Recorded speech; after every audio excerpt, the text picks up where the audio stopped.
মাওলানা সাহেব, আশা করি আল্লাহ পাকের অশেষ ফজলে আফিয়াতের সাথে দ্বীন ও দাওয়াতের মেহনতে মশগুল আছেন। আল্লাহ পাক আপনার হায়াতে বরকত দান করুন, আমিন।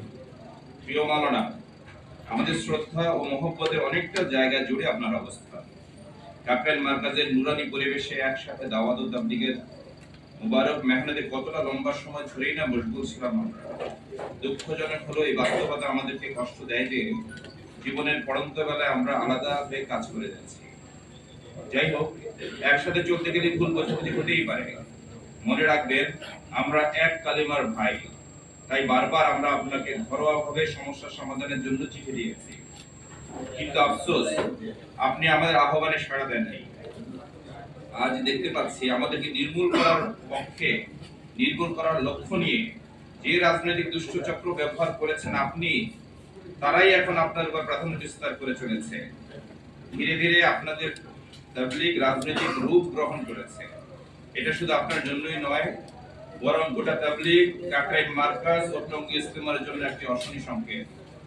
মোহতারাম মাওলানা, গত 3 নভেম্বর 2024 তারিখে আবার আমরা আমিরুল হিন্দ মাওলানা আশরাফ মাদানী ও সাইফুল ইসলাম মুফতি তকি ওসমানী সাহেবদের প্রস্তাবনার ভিত্তিতে সংযোগমূলক ঐক্যের আহ্বান জানিয়ে জাতীয় গণমাধ্যমের মধ্যস্থতায় আপনাদেরকে চিঠি দিয়েছি।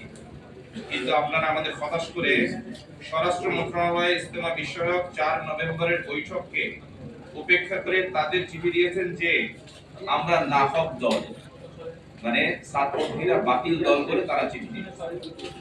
আপনার এমনকি আমাদের সাথে একসাথে বসতেও তৈরি নন। আফসোস, এই বিষয়টি আমি একটু ব্যাখ্যা দিচ্ছি। 4 তারিখে যখন আমাদের একসাথে বসার কথা ছিল, তখন জুবাইর পন্থীরা আমাদের সাথে বসতে রাজি হননি।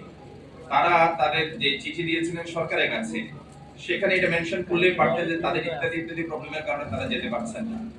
সেটার সাথে তারা অ্যাড করে দিয়েছেন যে তারা আমাদেরকে সঠিক দল বলেই মনে করেন না, আমাদের সাথে বসাটাও তারা সমীচীন মনে করেন না।